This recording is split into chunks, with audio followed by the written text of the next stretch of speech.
20 نومبر 1979 دا د مسلمانانو دپاره د ډېر لوی غم او پریشانۍ ورځ وه. په دې ورځ باندې مسلمانانو ته ډېره لویه جټکه لګېدلې وه د خپل څه کسانو د طرفه.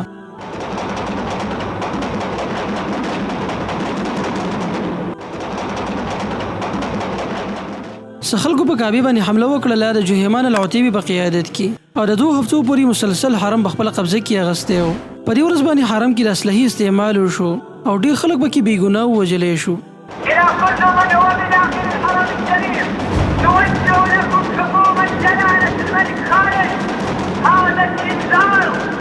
دا د اسلامي کلندر مطابق د محرم اولنۍ تاریخ او د 14 هجرۍ د شروع کېدو اولنۍ ورځ وه. د دې ورځې نه مخکې ډېر حاجیان خپل کلي ته واپس شوي وو، لیکن بیا هم تقریبا د 1 لاکه پورې حاجیان په حرم کې موجود وو او دوی لا واپس شوي نه وو خپل کلو ته. د دې نوي صدۍ په اولنۍ ورځ باندې ټول حاجیان سهار ټایم کې مانځه ته راجمع شوي وو او دوی پرې تمه باندې وو چې اوس به د سعودي عرب بادشاه ملک خالد راځي او دوی سره به د دې نوي صدۍ ابتدا د سهار په مانځه سره کوي. دغه وخت د سهار په ټایم کې د مانځه نه مخکې حرم د جنازې راوړل شوې د عام روټین مطابق، لیکن دې ځل به دې جنازو کې مړي نه بلکې د مړو په ځای اسلحه پرته وه او دا حرم ته راوړی شوه. کوم خلکو چې دا اسلحه مسجد حرم ته راوړې وه نو دوی د مسلمانانو په تاریخ کې د یو غټ قدم اخیستلو اراده کړې وه او د دې اقدام دپاره دوی د 14مې صدۍ اولنۍ ورځ متعین کړې وه. بالاخر د حرم مؤذن سحر مانځه دپاره اذان وکړو.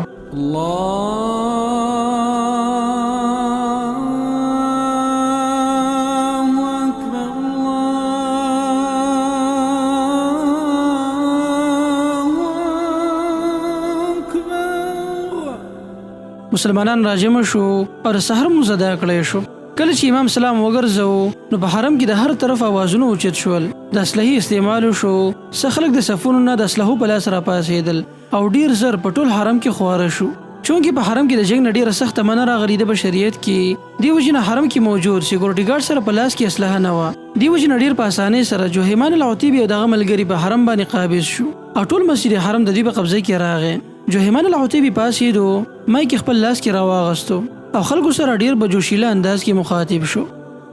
إلى كل من هو من داخل الحرم الشريف أن رسول الله صلى الله عليه وسلم قال سيعود بهذا البيت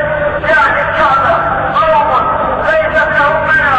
ولا هدف. جهیمان العتیبي په اوچت اواز سره وویل چې رسول الله صلی الله علیه وسلم فرمایلی وو چې کله ځمکه د ظلم او جور نه ډکه شي نو دغه زمانه کې به مهدي راځي، دی په ټوله دنیا باندې حکومت کوي او انصاف به قایموي. دی وجې نه نن سبا ځمکه د ظلم نه ډکه ده، د سعودي عرب حکام د غرب والو تابعداري کوي او دوی په شریعت باندې عمل پرېښودی دی. دی وجې نه زه دا وایم چې د مهدي ظهور شوی دی او هغه زما سره خواته دا دی ولاړ دی. دغه وخت کې د خواته د محمد بن عبدالله القحطاني په نوم باندې یو سړی ولاړو. جهیمان العتیبي او د ملګرو دی راضي کړی و، دته یې دا ویلي چې په دا کې د مهدي هغه ټول علامات موجود دي کوم چې احادیثو کې راغلي دي. نو په دې خبرو سره دې خلکو محمد بن عبدالله القحطاني دوکه کړی و او هغه دوی سره راضي شوی و. بیا له دې نه بعد یې ټول ګروپ یو پلان تیار کو او د هغې مطابق په حرم باندې قبضه وکړله. د دې خبرو نه بعد جهیمان العتیبي په حرم کې موجود د ټولو خلکو نه د دې سړي سره د بیعت کولو مطالبه وکړله او د دې سره سره دا اعلان هم وکړی شو چې څوک به هم د حرم نه نه وځي. که چا حرم نه د وتلو، بیعت نه د انکار یا د نور قسم فساد اراده وکړله نو هغه به وژلی کیږي. په ټول حرم کې دا اعلانونه وکړلی شو. چونکې دغه وخت ډیر پاکستاني او انډین خلک هم موجود په حرم کې نو هغوی په عربي باندې نه پوهېدل. دې وجې نه دې خلکو د پوهې دپاره جهیمان العتیبي یو بل کس له مایک ورکو، هغه په اردو کې دې خلکو ته ترجماني وکړله او د دې نه علاوه په انګلیش ژبه کې هم دغه اعلانونه وکړلی شو. د دې واقعې د راپېښېدو نه فوراً بعد د سعودي حکومت په حرکت کې راغی. دوی چونکې په حرم کې جنګ هم نشو کولی، دې وجې نه د دې خلکو راګیرول د سعودي حکومت دپاره ډیر ګران کار و. د سعودي حکومت ډیر کوشش وکړو لیکن دوی ته څه لاره میلاو نه شوه. نو دوی د بهر ملکونو د امداد مطالبه وکړله. د مختلف ملکونو فوجیان راغلل او دوی دې باره کې کوشش شروع کړو چې دا مزاحمت څنګه په اسانۍ سره ختم کړی شي. چونکې دې فوج ته د اسلحې د استعمالولو اجازت هم نه و. دې وجې نه هغوی یو بل پلان تیار کړو. پلان دا و چې حرم ته دې په ډېر مقدار کې اوبه دننه پرېښودلی شي او کله چې د حرم اکثره حصه په اوبو کې راګیره شي نو بیا دې هغې له د بجلۍ کرنټ ورکړی شي. په دې خبره باندې اتفاق وشو او دغه شان دکې وکړی شوه. بل طرف ته جهیمان العتیبي د خپل ملګرو سره په حرم کې و او د دوی د پوخ یقین و چې زموږ مقابلې له کوم فوج راځي نو دا په ځمکه باندې ننوځي او دا نظریه د دوی د یو حدیث د وجې نه وه. په حدیث کې راغلی دي چې د مهدي په خلاف کوم فوجونه راځي نو هغوی به په هواره ځمکه باندې را روان وي، دغلته به ځمکه وشلیږي او دوی به پکې ښخ شي په دوی کې چې کم یو کس ځان ته مهدي ویلی او دا دعوی کړې وه نو هغه هم په پوره یقین کې و ویلی کېږي چې دی به ګرنیټ هم بهر ته راویشتو او اسلحه به هم استعمالوله وایي دی یو ځل ګرنیټ راواغستو او اراده یې وکړله چې دا فوج طرف ته ورغوځار کړي نو دغه وخت کې دا ګرنیټ د په لاس کې وډزېدو او د دې په نتیجه کې محمد بن عبدالله القحطاني د دې دنیا نه رخصت شو کله چې جوهیمان او دغه ملګرو دا حالت ولیدو چې زموږ مهدي خو مړ شوی دی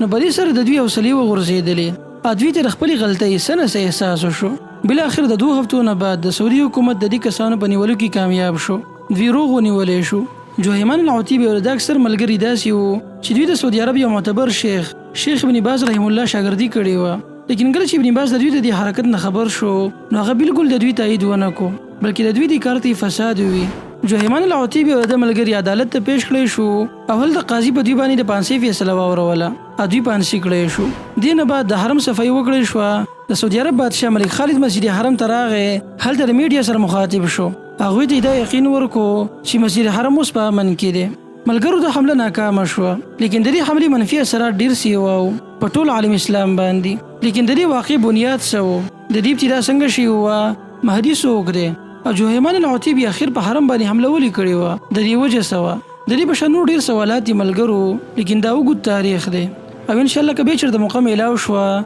نو دا به تاسو ته په تفصیل سره وړاندې کړو